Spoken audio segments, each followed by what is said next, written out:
What is the risk of not thinking, and what is the alternative? Oh gosh. Well, the risk of not thinking is people are inherently biased. AI is inherently biased, but it can be biased for someone, against someone. We don't have to live in that world all the time. And this is why thought diversity is so important, because if everyone's thinking alike, somebody's not thinking. What is the risk of us overusing AI in these thinking moments? I suppose one of the big risks is around Meet Bethan Wynn, a facilitator, author and speaker. She helps people think clearly, critically and creatively when it matters most. Today, she explores critical thinking, how to use it under pressure, face uncertainty, and make tough decisions with confidence. What could they take with them from this conversation that will help them apply or think differently tomorrow? I think the are probably the most useful thing. Hello and welcome back to the Sound Like You podcast. And today we are in a slightly different environment with a slightly different human sat in front of me. Bethan, welcome. Thank you for being here. Thanks for having me. I'm excited. Yeah, me too. And I think, we've been chatting before we've started recording, but we also caught up at a brunch a couple of weeks ago. And I think, you gifted me a book and it's been signed, so I've got it here, pride of place.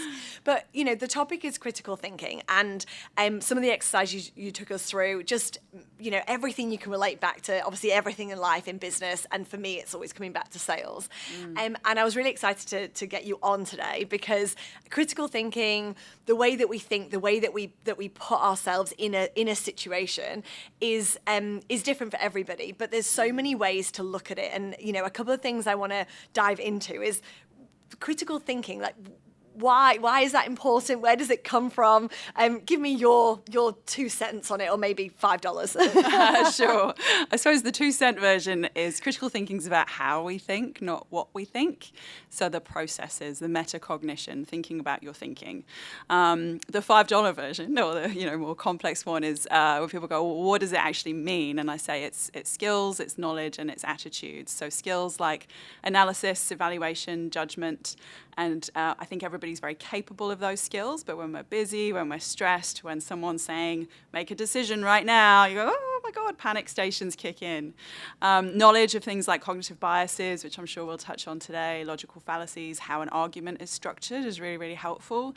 And then attitudes like curiosity, humility, courage. When I was writing the book, I think I realized courage is probably the most important. It's that willingness to say, oh, maybe what I believe is out of date. Maybe I'm wrong. Maybe I need to apologize to someone, because, a lot of just human nature gets mixed in with this kind of concept of, perfect, clear, objective thinking that we think we should do, but we're emotional first and logical and rational second. So this emotion kicks in, doesn't it? Yeah, as all your salespeople listening will know, right?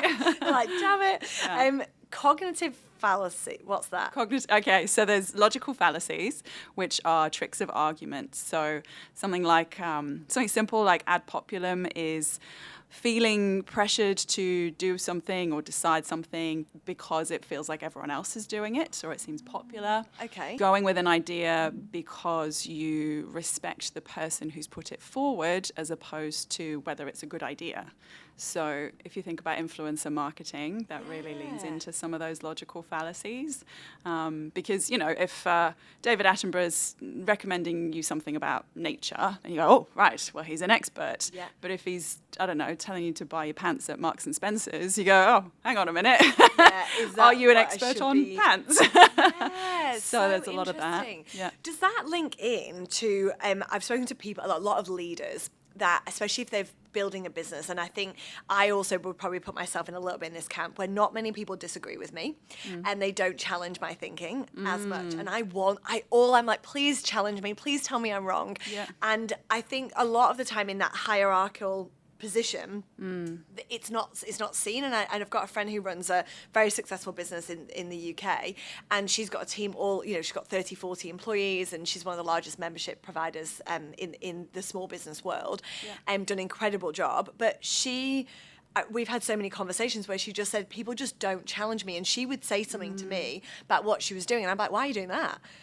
Because I've got no, she's my friend, but also I'm interested, tell me why. And she goes, I don't know. And then gives me the insight. Yeah. So I find that quite interesting that there's those two elements of somebody, because the peer of everybody else is doing it, do I really want to raise my hand above? And from the other side is that if I respect you, well, mate, you probably know more than me. So maybe I won't say. That's really interesting. Yeah, well, I suppose in an environment like that, you've got probably a bit of groupthink going on. So that desire to fit in, not rock the boat. There's probably some personality stuff. If someone's kind of a harmony seeker, they're not going to be sort of questioning because people don't want to be seen as difficult. There's hierarchy there. If your friend is the boss, then it takes a lot of courage to challenge the boss on something. And there might even be, and this is more when I used to work in international education, cultural things. So if someone's from a culture where you are told you don't question your parents, your teacher, the government, and it's called a high power distance. So some people are especially uncomfortable. Like, I don't love it, and the UK is kind of, there's a reasonable amount of respect for hierarchy, but I remember being in a session and there was a young lady from a Malaysian family. She's grown up in Australia, but with a Malaysian mum and dad. Malaysia has a very high power distance in these Hofstede models of culture. And she said to me in the toilets after this session, it was all about, how to speak truth to power at work and how to respectfully challenge your boss. And she's like, I feel physically sick at the idea of even gently pushing back, on the smallest of things. Yes. So there's lots of sort of different human nature things overlapping. Yeah. But it's challenging because as a leader, you might say, hey, I would really like some feedback on this. Even saying that can be really, it doesn't work. People go, oh, okay, no problem. All looks great, Yeah. Well, I think if we put it back into the realm of when we think about salespeople, I would say majority, salespeople, I'm going to put you all in a bucket, but you're all pretty open. You're happy to say, no, I'm not doing that, or this doesn't work, I've done it before and it doesn't work. Yeah. And so, but I think the courage bit is huge, and we probably, courage and confidence, is that the same thing? Oh, there's probably an overlap there. That's a really good question. It's funny, I was just listening to Brené Brown. I feel like she would probably have a really succinct way of explaining this. Yeah. Maybe we could ask ChatGPT after, but as Brené Brown, what would you say the difference is? Courage means doing something that's kind of outside of your comfort zone. So for someone who's in a different line of work, it would be incredibly courageous for them to get up on stage and talk in front of 300 people. My line of work, you go, oh, well, I do that fairly regularly, and if I know the audience and I'm comfortable about the topic, it's not that scary. But once you have done something that requires courage, because 5 years ago it would have been quite scary for me, and it would require a lot of courage. But once you've done it, it builds up your confidence. So perhaps that's how they link in. What are your thoughts on that? Yeah, if I think of, like you say, courage is the if I put it in a sense, the courage is the courage to do something. So in the courage to pick up the phone. Yeah. The confidence for me then would come in delivering the message that will allow you to have a strong conversation. So maybe I don't know whether that's explaining what I think the difference is, but I think the courage and the confidence, because salespeople require the courage to pick up the phone or to go into the meeting or to attempt the thing. Yeah. And then the confidence is being able to actually execute, I guess, by feeling confident or by feeling better about what it is that you're about to do. Yeah. And so when we think about courage and then the connection to, does courage connect to critical thinking? Is that definitely a connection there? Yeah. What would you say that is? I suppose, critical thinking we often think of as applying to external information. So a lot of people are like, oh, young people today need to improve their critical thinking because there's so much fake news and AI created content and all that kind of stuff.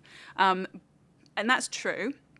But actually, you can apply it internally as well. So if you take a very simple test of argument, you say, is it true? Is it logical? Is it relevant? I might tell myself, if I was going to pick up the phone, I might be saying stuff like, oh, I don't want to cold call this person because they're going to hang up on me and they're going to think less of me and it's going to be scary. And I would have all these stories and beliefs in my head. So to be able to sit down and say, well, is that true? is it a big deal? Am I, worrying about this, creating what's called a slippery slope, going, oh, they're going to hang up straight away, and then they're going to call 10 people and be like, you'll never guess who rang me. And, do you know what I mean? We create these crazy stories in our head. So the ability to take out, from your brain or from whatever you're reading or whatever it is, and sort of shine a light on it and say, is that true? Is it relevant to my current situation? Is it actually a logical argument for what I'm trying to think about? Can be incredibly helpful to kind of take the air out of it and the power out of something that you might be getting really hung up on. You can apply it to pretty much everything, and it can be incredibly helpful to sort of talk yourself down or talk someone else down. Or in. And the courage to sort of get people to question what they think and believe as well, because, often critical thinking comes up when you really disagree with something someone else has said. And our human nature is to want to be saying, you're wrong, and here's why, and here's tons of evidence and research, and read this and change your mind, I'm right, you're wrong. And the reality is we're all a little bit right and a little bit wrong about everything. But if you can encourage the other person, a bit like with your friend, right? You go, oh, that's interesting. What's brought you to that conclusion? Oh, I'm really curious about why you think that. What's the evidence, or what's made you believe that? And when we start to unpick our beliefs, it's quite crazy sometimes how tiny that initial bit of information that we might have had is, that might not even be true. And then we kind of, confirmation bias kicks in, and we kind of create this snowball of things that we perceive to be correct around it. And then it's much harder to unravel, right? It's very difficult to sort of unpick that. So if anyone's listening, I'm kind of doing some weird cat's cradle, lots of hands. I'm sorry, but trying to untie a really complicated knot. Creating a knot's easy, but unpicking it is really hard work sometimes. Is that a little bit then if I think now of political landscapes or religious landscapes, or a thought around is AI going to take over the world and is it not? These really combative arguments. Yeah. In those examples, is that, and I've witnessed it, where I've seen somebody kind of know a glimmer, know a little breadcrumb of information, but because they can feel the fuel behind it, they can own that comment and then keep going. But because they're so far in, they then can't reel their way back out again. Yes. And so but then, like you say, the alternative is to then say, okay, well, that's really interesting. Why? Somebody said to me about that thinking process, and they said, strong opinions loosely held. Have you heard of that before? I've heard that, yeah. It was the first time I heard it, and I was like, strong opinions loosely held. And his example was saying that you can think about something and believe something wholeheartedly, but be okay that you don't agree with it, or be okay that somebody else disagrees, and listen to the opposing argument. If we think about all the war and the things that are going on, you could say it's a great thing, you could say it's a bad thing, and I can listen to both sides and go, that's your opinion, and you probably have more information than I do at this moment. So interesting, thanks for giving me the context. It's done from that perspective, but not everybody can do that. No, so it's tough. What is there something in our makeup that makes us okay to do that or not okay to do that? I think you can learn to get better at being open to it. And I think it was Adam Grant speaking with Daniel Kahneman. So Daniel Kahneman's kind of a bit of the sort of godfather of a lot of this stuff. He got a Nobel Prize for some of his research on System 1 and System 2 thinking, which is your automatic thinking and your more logical, rational thinking, just putting it very quickly. And Adam Grant was reporting this conversation where Daniel Kahneman was like, oh, this is exciting, when someone was pointing out where he was wrong, because he's like, as a scientist, I love finding out new information, updating my ideas. I think it's in his book, Think Again, Adam Grant outlines these ideas around, a preacher and a lawyer kind of persona. And if we take those stances, we're pushing our ideas on the other party to be like, you're wrong, you're wrong, you're wrong. And if somebody sees their belief as part of their identity, so you mentioned political beliefs or religious beliefs, or even, you know, if you're really avid supporter of your football club, for example. I'm thinking of my brother-in-law Kev, you know, I'm never going to persuade him not to support Manchester United, you know. Legend. So thought you might sort of resonate with that one. But if a belief is part of your identity, it's not as easy to let go of. You know, it's you're sort of pulling out the foundations of how someone sees themselves in the world and what kind of hats they hang their whole life and personality and where they've put their time, energy and attention their whole lives. For you to come at them and go, oh, I think you're wrong. They're not going to go, oh, wonderful, thanks for enlightening me. Yeah. So it's much more comfortable to, you know, stick in your echo chamber, whether that's in person or online. And I think, you know, we're all guilty of just, you know, sticking with people we feel comfortable with. And typically the people we feel comfortable with are the people who appear to be like us in different ways.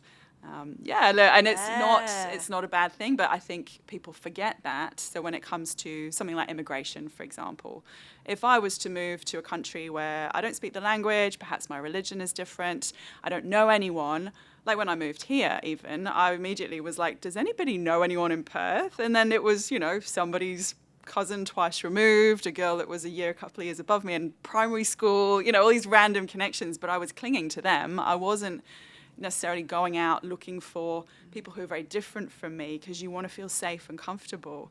As you know, a British person moving to Australia, I'm given a lot of grace in that. Whereas if it's someone from, I don't know, Brazil or Somalia, people go, oh, they're moving into the area where all the other people from that country live. And you're like, well, yeah, because that's what humans do. Yeah. And it's not trying to threaten anyone, it's not to be scary in any way, and yet the media, different parts of media can really, you know, demonize that and kind of weaponize that against certain groups. And you're like, oh God, this is crazy. So interesting you just said that, because I think in Australia there's a big, you know, nowhere else would I be in a restaurant, somebody serving me as British, and I'm like, oh, where are you from? And, you know, like that's just it. But it just, because it's that connection to home, or connection to the other thing.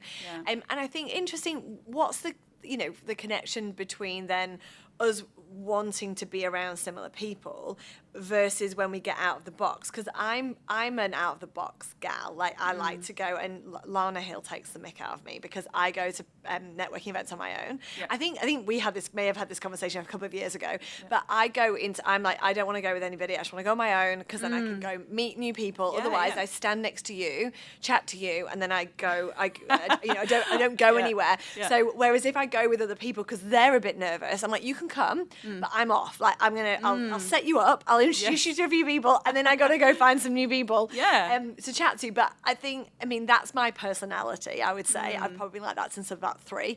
So I think my mum would agree with that. But that said, and that's natural to me, but also when I look at my circle and I think of, you know, somebody that said many years ago, I can't remember who it was, that talked about, you know, you are the output of or you are the 5 people you hang around with. There's a better, more articulate way of saying that. Yeah, I'm sure everyone kind of knows what you mean. You're that kind of average. But within that circle, I look at it, and I remember I worked for somebody, and I looked around. I thought, gosh, I spent so many time with all these people I work with, and I don't know if I agree with the values of the people that I work with.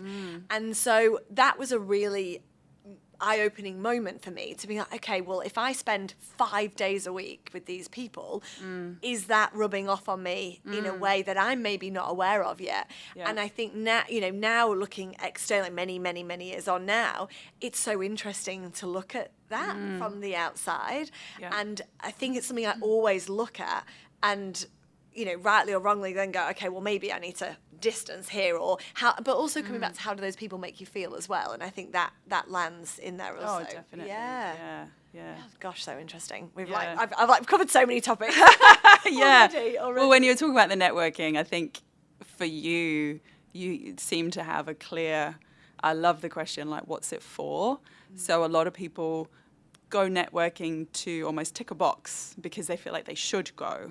And you go, well, the point of going to a networking event for most people is to broaden your network. But if you're just going to go and hang out with your friend, then go somewhere else, you know. Go for a wine. Yeah, exactly. And I get it. Sometimes you go somewhere, you see someone you haven't seen for a while, you're like, oh my gosh, yay, let's chat. Yeah. But if you're going to try and meet new people, then, you know, that's what you're there for, and to kind of stay clinging. But I get it's challenging. It's not something that, you know, before starting my business, I didn't know what a networking event was. You know, I thought it was all quite scary. Or Megan McNeil told me off many moons ago. She said, "You're socializing," and I was like, "Oh, I don't know what the difference is." And to be fair, it's you know, always worked okay. You know, it's a blend of the two. Yeah. Because you know, you don't want to be that person who. Oh, we've all had it. Someone rocks up, shakes your hand and puts a business card in it immediately and says what they do. And you just go, oh, it's the equivalent of those LinkedIn messages where someone just slides into your DMs trying to sell you something, and they're getting more and more sophisticated. You know, I've had 2 just yesterday going, oh, I've looked at your website and I saw you do this, this and this. And I'm like, stop creeping. It's more personalised, but please stop. Well, yeah, you know, it's that whole, and you just see it coming and you're like, oh. So there's good and bad ways to go about these things, and people's tolerance will be different for it as well. So, yeah. But yeah, good on you. You know, what's it for? It's for meeting new people. Yeah. And not necessarily because they're a sales prospect or anything, but just to broaden your horizons. I think that's an interesting point you mentioned about socialising versus network. Like, I would say you socialise first as part of that networking journey, but then the opportunity comes out of that socialisation. Because if we meet, we don't know what our meeting's going to be about, and I have no idea who you are and what you do and where this may take us. We may just connect. I know your name, you know my name, and how interesting about what you do, and oh, you've written a book. You know, like, oh, cool, okay, tell me more about that. You never know where that will lead or land. Years, you know, days, weeks, months, years to come. That's it. And so if you go into every interaction with a sales goal, it's never really going to work. So let's get back on the topic of salespeople and critical thinking for a moment. So in the sales process, there's a lot of moving parts.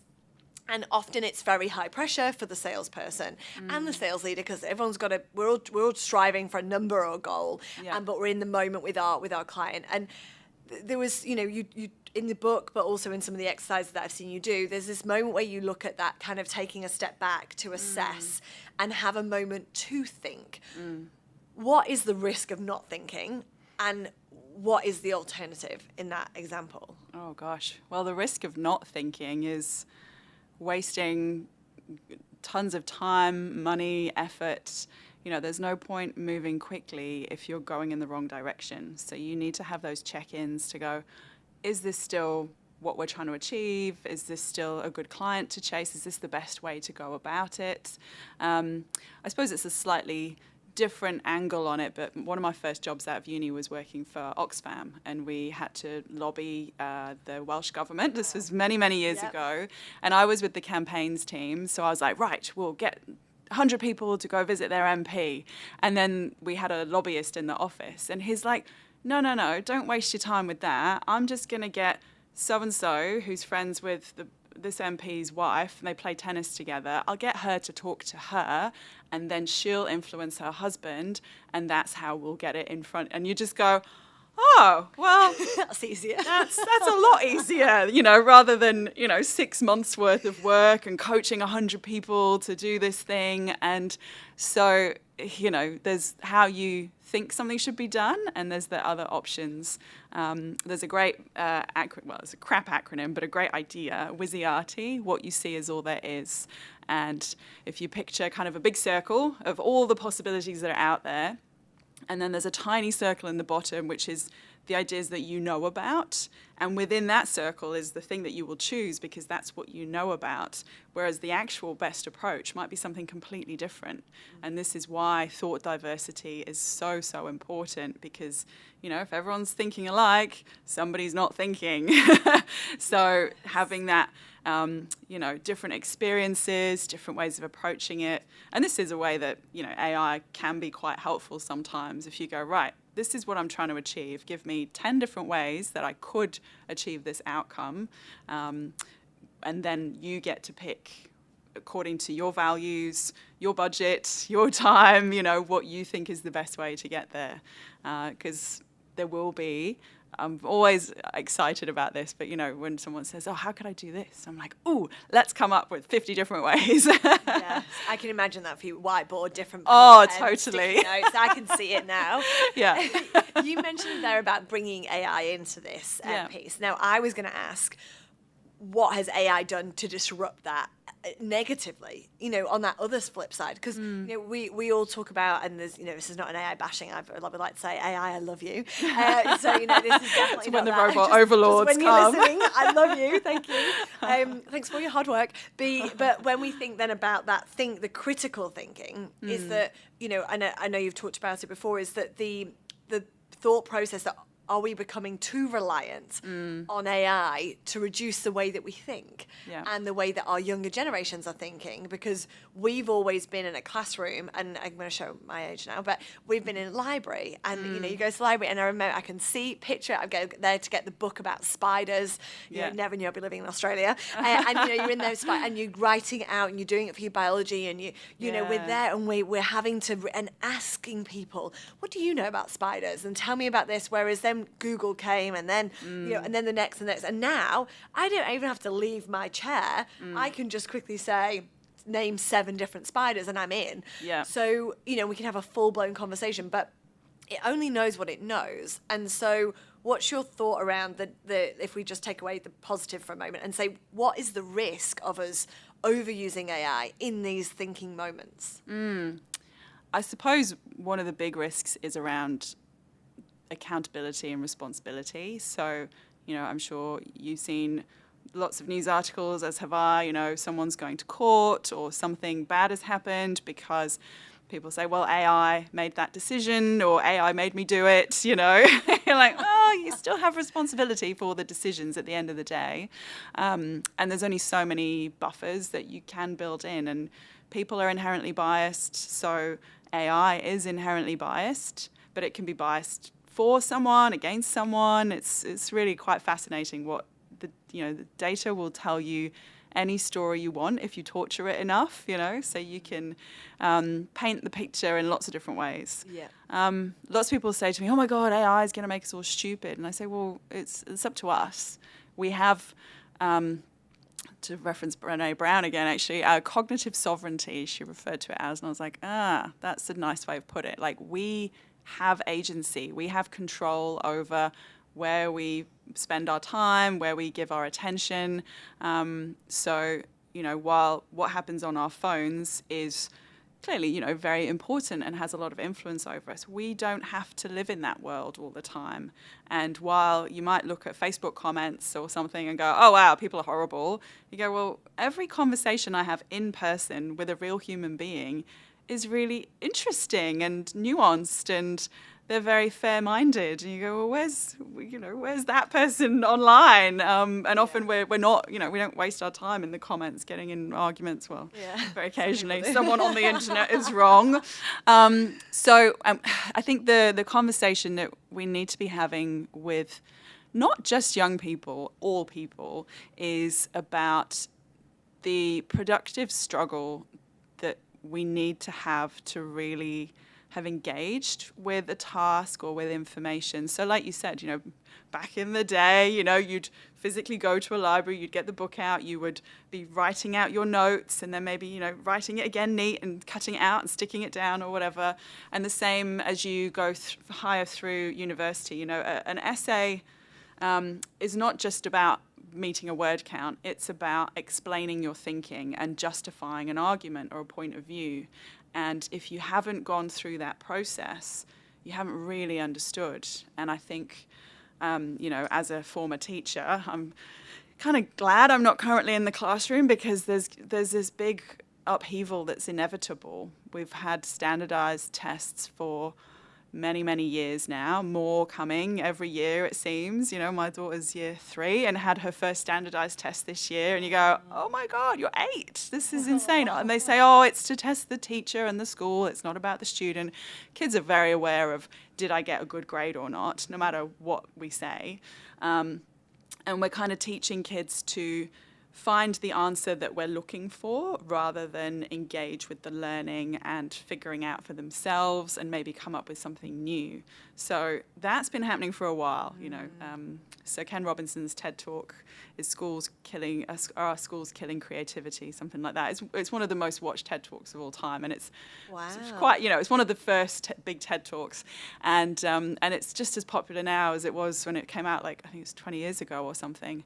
And yet we still have lots of standardized tests, lots of standardized teaching, because the pressure is on. The students want a good grade, parents want their kids to get a good grade, the schools need to get good grades to look good on all these league tables so they attract good students, and so the cycle continues. Yeah.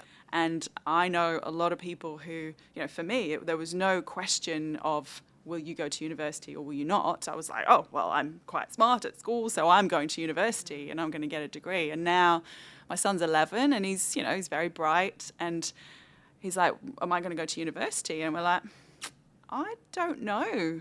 And that's really shifted just in the last 5 years. And I'm sure anyone listening, you know, if you've got kids in that kind of age bracket, it's worth looking at what are the alternatives, not just going with, there you go, another logical fallacy, appeal to tradition, right? Just because, I don't know, the last 3 generations have gone to university, does that mean that you should? Yes. And should you continue to do, you know, those traditional subjects? But ironically, you know, all these Silicon Valley giants, they're like, go study philosophy, history, look at the you know, Greeks and the Stoics and all this kind of stuff. You know, you'll pick up coding anyway, and AI will be able to do a lot of stuff. But it's actually those kind of foundations of wisdom that a lot of them will advocate for. Wow. It's interesting. That is really interesting. I mean, I didn't go to university, and that was a shock. My poor parents. Yeah, well, good on you though, right? That required some critical thinking. I'm sure there was some good reasoning behind it. I want to do it, not write it. I want to do it, not write it. Yeah. And I think there's a lot of the, you know, the thinking process, and as you're giving these examples, and I think about that one of the things a bit outside of sales, but salespeople will get this because it's about money and it's about vision boards and create, you know, what's the list. And if I think about every salesperson, you know, would have, and I'm saying, you know, this is back again, probably more so back a few generations or a generation or so, that it would be, you drive the BMW, you drive the Porsche, you drive the Mercedes, you holiday in the Bahamas, you have a house in a certain postcode, and tick, you've made it. Like, that's it. And, you know, then your kids come along and they're wearing Nike trainers, tick, you made it. Like, it's this next thing.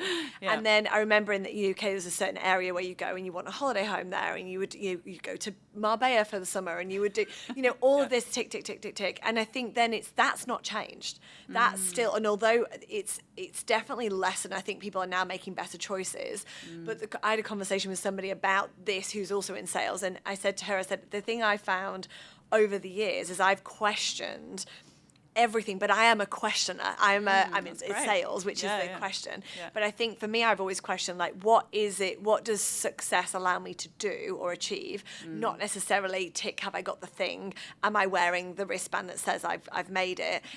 But society still wants you to show them that you've made it, which then comes back to that thinking moment of, am I doing this for the view, or am I doing this because it makes me happy? And I think that comes whether it's your kid going to university or whether that's making the decision to stand up or not stand up. Yeah. Is it what you want to stand for and what you want to be known for? Is that right? Yeah. Oh, yeah. Look, and I love what you're saying there about, if you were to unpack, why do I want to be seen to be, I don't know, going on holiday in Marbella or having a holiday home here or whatever? And that's all about that kind of external approval. And a lot of it is fabricated. Like, if somebody really cares about you, they don't care where you go on holiday, do they? No. And when you're making that list, in my head, I was just going, that sounds like a lot of debt. And my husband and I talk often about, you know, this kind of ball and chain of debt that people unquestioningly find themselves falling into. You know, if we take sort of, if you're middle-aged, kind of middle class in Australia, then you will have a big house, you will have a bit of a yard, you will maybe have kids, maybe not, but, you'll have a dog or two. You love your dogs. Yeah. And you will, go down south every couple of months. Maybe you've got a holiday home down there. And, you just kind of go, wow, like, and behind all that, the bit you don't see, or that people don't advertise, is how they've acquired all those things. And sure, some people have made their own money and they've paid it all off, but a lot of it is debt-based. So to push back and say, well, maybe I don't want that. I realized just earlier this week, I thought, I'll just go and have a look in Xero. I actually made less money this year than I did last year. And I was like, oh, that's cool. Only a little bit less. Yeah. But what I have done this year was have a 2-week holiday with my mum. I had a holiday with the family to Europe and, seeing family back there. I wrote a book, which will be one of those things that, future me will always look back on this year and go, oh, did that. 2025 killed it. Ran a marathon, I did heaps of stuff that was like kind of on the list that were on my list of things that I wanted to do. I mean, you could say, it was the book about external approval and all that, but I love a goal. I love progress, and I believe humans are happiest when we're making progress. So, if it's something you want and you have to kind of challenge yourself to work towards it, go for your life, right? Even if it's something that in my mind might be ridiculous, like, I don't know, world jigsaw champion or something. But if it makes you happy and it develops a skill you want to lean into, then go for it. I'm just excited for anyone who's chosen something that pushes them, that they enjoy, that they, that's often social, they want to kind of move forward with in life. Yeah. But show me your watch or your car, I'm like, meh, whatever. I don't care. Yeah. But I think it's that challenging of the perception, and is it you or is it society? Yeah. And I think you could do that in anything. It doesn't have to be materialistic. But it's challenging, like, is this what you think, or is it what you think you should think? Yes. Is it what is it what you want to be doing, what you think works, or is it because you've been told this is what you've got to do? Yeah. And I think that at every level, whether it's sales or business or employee or parenthood or friendship, I think there's so much that ties into. Yeah. And I want to talk about. I want you to talk about bias. I'm not going to talk about bias. I want you to talk about bias. Like, so we mentioned before about bias, and obviously when we're working with people or when we're making decisions around what we're gonna position, there's a lot of bias that we already have. We already have bias. Do we pick it up along the way? Can we change that bias? We all have biases. Yeah. They're not necessarily a bad thing. Mm-hmm. They're often a protective behaviour. And, this goes back to caveman days sometimes, like where it originally comes from. And a lot of it is about just making life a bit easier for ourselves. So they're like mental shortcuts, if you like, because you can't, it's funny, people go, oh, you're a good critical thinker. And I'm like, I can be, it's a skill, but I can also be terrible because I'm human, and we all need to have our own shortcuts. Yeah. But if we dig into, what they are, they're kind of, again, like things that go on in your brain that are often unconscious. You can spot them in other people easier than in yourself. And they're really handy to know as a salesperson. So something like anchoring bias. So if I tell you, I don't know, I'm going to sell you this pen that I have in front of me. It was $500 new, she says. It's Kennedy. It's one from The Breakfast. It's one of Carla's lovely pens. Definitely was worth $500. But I'm going to sell it to you for 10. Well, actually, that's too much of a discount, isn't it? I'm going to let you have it for $250. Yeah. You might suddenly go, oh, wow, because I've anchored the value of this as much higher than what I'm going to let you have it for. So you think you're getting a bargain. Clearly, the pen was not the best example. Yeah. But, anything in the sales, you go, oh, yeah, that must have been worth it. If it's too much of a discount, you don't believe the first figure. Yes. You kind of undo your own good work. So that's anchoring bias. Obviously, sunk costs and status quo bias kind of come hand in hand. So people kind of finding it much easier to stay with what they know. Gosh, Vodafone I've been with Vodafone since we moved to Australia, right? It's 15 years. I think every person that comes from the UK or similar goes to Vodafone because we know it. We know it, right? So there's a bit of bias. yes, exactly. That familiarity. And it takes a lot sometimes, even if I have a little cartoon and, you know, someone's digging with a teaspoon and someone else comes along and they're like, I've got a shovel. Would you like the shovel? And they're like, no, I'm fine. I'm making progress. So, you know, there's certain things in life where we just kind of let it run and keep going. And unless there's a major issue, we won't change anything. So often it takes a certain level of, and I'm going to say pain, but with like inverted brackets, like there needs to be some kind of pain or discomfort which will force us to change, you know. Halo effect, great for salespeople.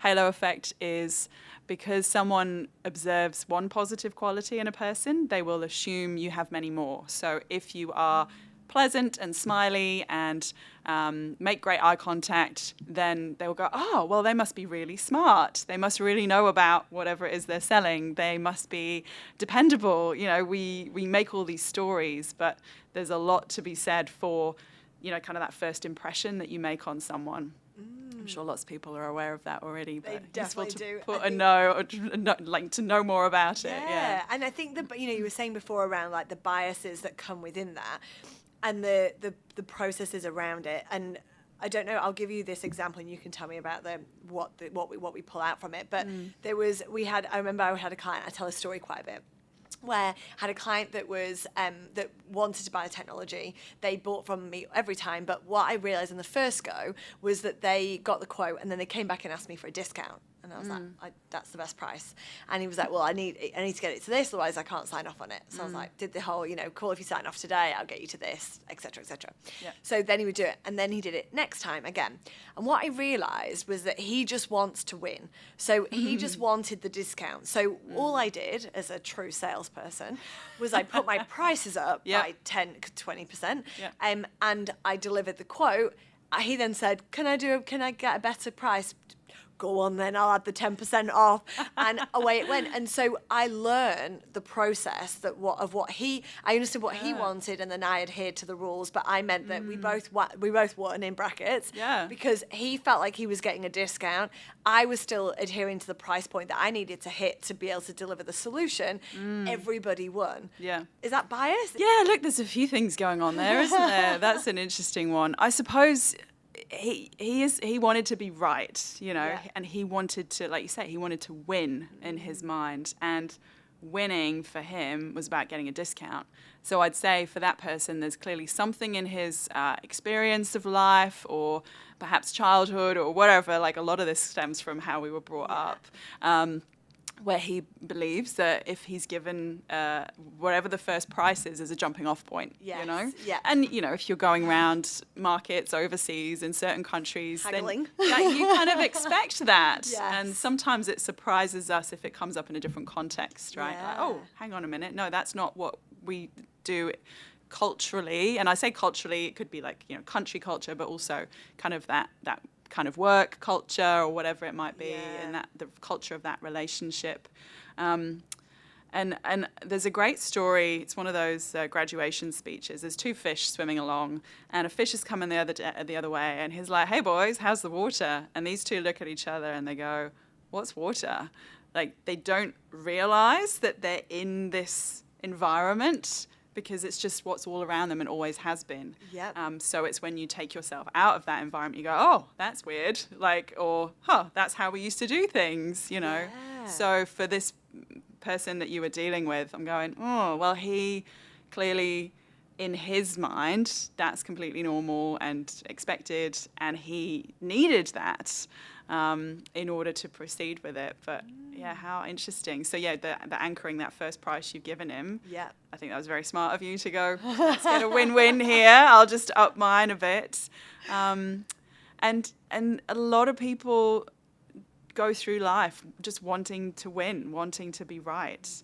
And I love there's a Bluey episode where the girls have fallen out, and I forget what it is, about whether or not Granny can floss or something silly, but you know, they're arguing, and then the mum says, "Do you want to be right, or do you want to play with your sister?" And she's like, "Oh, I want to play with my sister, actually." And she's like, "Well, you have to let it go. So you got to pick your battles." And the same with critical thinking, right? You can't think critically about everything all day, you just wouldn't get out of bed. You'd be like, oh gosh, I need to know how much oxygen is in the room, and what if I put my feet on the floor? Can I assume that the floor is steady? It was yesterday, it might not be today. You know, you would drive yourself mad having to test everything constantly. So exhausted before I even get out of the bedroom. So, you know, coming into this room, I'm going to assume that I can sit in this thing that looks like a chair. I'm going to assume that this thing that looks like a mic is what I should be speaking into. Like, we have to make assumptions to get through life. But if you're making an important decision, it's worth questioning those assumptions and just going, is that actually true? How do I know? Because we can, well, if we go back to like the sales call example, you could assume all sorts of things are going to happen and talk yourself out of it very easily. So we have to kind of have this useful delusion sometimes to just get stuff done. Yes, yeah, very interesting. And I think if there's what, like, when we, you know, if we think about what we've covered today around what is critical thinking, then how do we apply that in our day to day, and then looking at all the other topics we've covered, what do you think is the one thing that most people, and we can say people don't have to be sales, but most people are missing, or what could they take with them from this conversation that will help them apply or think differently tomorrow? I think the pauses are probably the most useful thing. So if someone is feeling pressured to make a decision, just saying, hey, I need to sleep on this, it's an important decision, pushing back. A lot of the pressure we feel around decision making and sales and everything is self-created. We say, oh my gosh, I need to do it. And I'm sure if you said to someone like, oh, hey, can I just have 10 minutes to go for a walk, or can I come back to you tomorrow? It's fine. Not always, but often. And then in the day, if you're feeling like you're busy, just checking, am I actually being productive? And I think often all it requires is to step away from your screens, whichever screens are in front of you, put them down or go for a walk. Back in the day, you'd go for a ciggy break or whatever. So these days, it's more like go for coffee or a fridge cigarette, get a Diet Coke. I quite like that kind of framing. Or just go for a walk around the block and just have that little check-in to go, is what I'm doing moving me in the direction that I want to be going? Is this decision taking me closer to my goals or away from it? Amazing. Thank you. Thank you you so much for coming in and sharing your wisdom. I could listen to you talk all day. Oh, thank you. So Oh, thank thanks you. for And I'll having be me. sure to reference some of the talks and the research that you mentioned, because I think you know, there's going to be a lot of people that want to learn this, you know, especially looking ahead for 2026, and what does that year mean for us, and what do I want to achieve in that year, and how can I bring something new into that year? Yeah. Maybe it could be critical thinking for them. I hope so, yeah. Thank Thank you. you. Thanks for having me on.